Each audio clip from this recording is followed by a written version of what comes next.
আমার উদ্দেশ্য হচ্ছে যে কেউ যেন আমার মতো ভিকটিম না হয়। এতটা ভালোবেসে ওকে আমি কি দেই নাই দুনিয়াতে, আপনারা নিজেরা দেখেছেন। ওর ওর পরিবর্তনটা আমি স্লাইডের ছবি নিয়েছিলাম যে ওর 2021 সালের চেহারা কি ছিল এবং 2024 সালে যে ওর চেহারাটা কি হয়েছে, আপনারা নিজেরা যারা সোশ্যাল মিডিয়াতে আছেন তারা দেখেছেন। তো এই পরিবর্তনটা করতে কিন্তু আমার যথেষ্ট কষ্ট করতে হয়েছে, যথেষ্ট এফোর্ট দিতে হয়েছে। তারপরে কিন্তু আজকের প্রিন্স মামুন, আপনারা 2021 সালের প্রিন্স মামুনের সাথে 2024 সালের প্রিন্স মামুনকে মিলিয়ে দেখবেন। তুমি তো প্রথম থেকেই জানো আমার বয়স কত, তাহলে তুমি 4 বছর পরে এই কথাটা কেন বলছো? এটা তো অবান্তর কথা। এবং এটা মানে এটা এই কারণে আসেই না। এখানে মামলা হয়েছে মারামারির জন্য, মারামারিটা দৃশ্যমান হয়েছে এবং ওর প্রিভিয়াস অ্যাক্টিভিটিসও দেখেছেন যেখানে মারামারির রেকর্ড আছে, আমি আপনাদেরকে দেখালাম না। আমি বলি হ্যাঁ, তো তো যেটা হয়েছে যে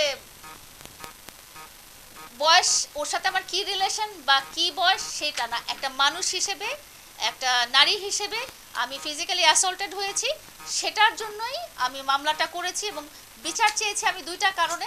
একটা হচ্ছে যে এই ঘটনার যেন আর পুনরাবৃত্তি না হয়, দ্বিতীয় নাম্বার হচ্ছে মামুন যেন নিজের ভুলটা শুধরে নিতে চায়। ও জেলখানায় যাবে বা ওর কষ্ট হবে বা ওর মান সম্মান হানি হবে এই জন্য না। তো আপনাদের কাছে আমি এই জিনিসটা আজকে পরিষ্কার করছি।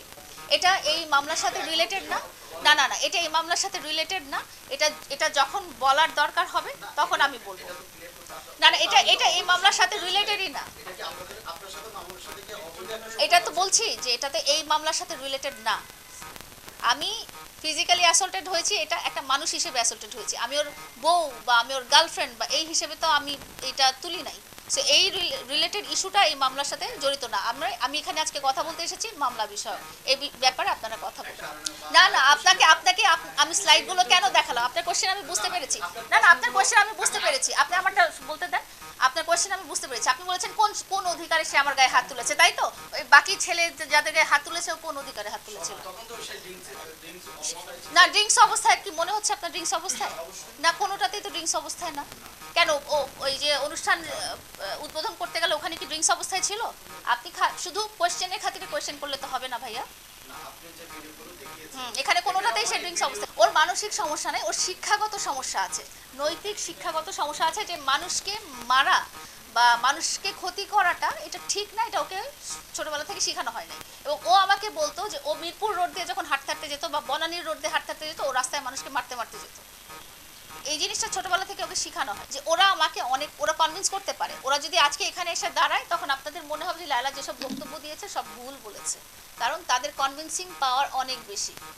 ঠিক আছে, তারা কিভাবে আমাকে কনভিন্স করেছে, তারা কিভাবে রিলেশনে আমাকে এনেছে এবং কিভাবে আমার সাথে এই 2021 সাল থেকে নিয়ে 2024 সাল পর্যন্ত ছিল, সেটা সবটুকু আমি অনেক জায়গায় ব্রিফ করে দিয়েছি। এটাই আমারও কোয়েশ্চেন যে ভালোবাসা মানে তো মারপিট না। ঠিক আছে, আমরা সবসময় ভালোবাসাটা আমার এন্ড থেকে আপনারা দেখেছেন, মামুনের এন্ড থেকেও হয়তো দেখেছেন, কিন্তু ওর যে শুধরে যাও হইতে পারে না। আমার হাজব্যান্ড ড্রাগ অ্যাডিক্টেড, তাকে যদি আমি রিহ্যাবে দিয়ে দেই এটা তো কাইন্ড অফ পানিশমেন্ট। তো তাকে ভালো হওয়ার জন্য কি আমি রিহ্যাবে দিব না? তার মানে আমি তাকে ঠিক করতে পারিনি, আমাকে এক্সট্রিম লেভেলে যেতে হয়েছে। ঠিক আছে, বারবার মারামারি কাটাকাটি কেউই চায় না, কখন আমি চাই না। অ্যাটলিস্ট আমি তাকে ঠিক করতে চাই এবং বারবার কিন্তু মারামারি ঘটনা আসছে না। এবং আমাকে এই যে ডিসেম্বরে মারার পরে আপনাদেরকে মনে হয় আমার লয়ার আপনাদেরকে নেক্সট জিডিটার কপি দিয়েছে যে এই 23 তারিখ মার্চেও সে আমাকে ফিজিক্যালি অ্যাসল্ট করেছে। তার মানে তার মধ্যে এটা আছে। তো তাকে আমি কন্ট্রোল করতে পারছি না দেখেই আমি এই অভিযোগটা শেষে করেছি। মামলা একবারই করা হয়েছে, উঠিয়ে আবার মামলা করা হয়নি। একটা মামলাই 6 মাস থেকে চলতেছে। ঠিক আছে, এখানে 2-3টা মামলা নাই, শুধু একটা মামলাই আছে যেটা আমি মামলাও করিনি। তখন আমি শুধু অভিযোগ করেছিলাম, অভিযোগ প্রমাণিত হওয়ার কারণে 307 ধারাতে প্রমাণিত হওয়ার কারণে এটা মামলা হয়ে গেছে সরকারের পক্ষ থেকে। ঠিক আছে, আর যেটা হচ্ছে আমি রিহ্যাবে কিভাবে নিব? আমি যদি রিহ্যাবে নেওয়ার সুযোগই থাকতো তাহলে তো আমি এটা লাস্ট স্টেজ। মানে একটা মানুষকে আপনাকে কখনো দেখেছেন যে আপনাকে কেউ মেরেছে বা আপনাকে গলা টিপে মারার চেষ্টা করছে বা আপনাকে রাস্তায় ফেলে আপনার উপর দিয়ে গাড়ি, তখনকার অবস্থাটা কতটা সিভিয়ার। প্রথম 3টা সিভিয়ার মার খাওয়ার পরও কিন্তু আমি কোনোদিন কারো কাছে অভিযোগ করতে যাইনি, ওর প্যারেন্টস বা আত্মীয় স্বজন ছাড়া।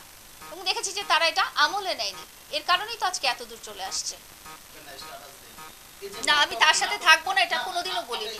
এটা লাস্ট যখন মারামারি হয়েছে বলেছেন তার আগের দিন বলছেন যে মামুনের সাথে আমার রিলেশন শেষ। হ্যাঁ হ্যাঁ হ্যাঁ। পরের দিন আমরা দেখলাম আপনি কেন বলেছি আপনাকে বলি, চলে গিয়েছেন। কেন গিয়েছি সেটা বলি। শুনেন, না না না, আমার কথাটা শুনেন।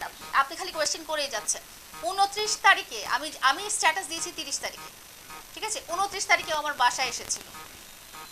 আমার মনে হয়েছিল যে এটা জানানো জরুরি যে 29 তারিখে আমার বাসায় আসার একটা লাইভ আছে ফেসবুকে চলছে। So, আপনারা দেখছেন যে ও আসছে আমার বাসায় লাইভে, এটা ভিডিও না, ঠিক আছে? ও আসছে আমার বাসায় লাইভে, তার মানে কি? কিন্তু আমার সাথে তো রিলেশন নাই, সেই জন্য আমি বাধ্য হই স্ট্যাটাসটা 30 তারিখে দিয়েছি যে আমার সাথে ওর সম্পর্ক নাই 2 মাস থেকে। কিন্তু আপনি যে পরের দিন গেলেন আপনাকে যে মানুষ নির্লজ্জ বলে আপনি বল, কি জানেন? এটা নির্লজ্জ। আমি জানবো না কেন? আমি কি মানুষের কমেন্ট পড়ি না? আমি জানি আমি একজন মানুষকে ভালোবাসি এবং তার কাছে বারবার আমি তাকে ঠিক করতে যাই বা তার কাছে আমি তাকে ফিরিয়ে আনতে চাই। এটাতে যদি লোকজন আমাকে নির্লজ্জ বলতে পারে, বাট আমার মনে হয় যে সে আমার ভালোবাসার মানুষ। এবং আমি 30 তারিখে প্রোগ্রামে কেন গিয়েছি সেটা তো আমি বলেছি যে ও এবং ওর দুজন প্রভাবশালী মানুষ আমার বাসায় 29 তারিখে এসেছিল। বাকিটা আপনার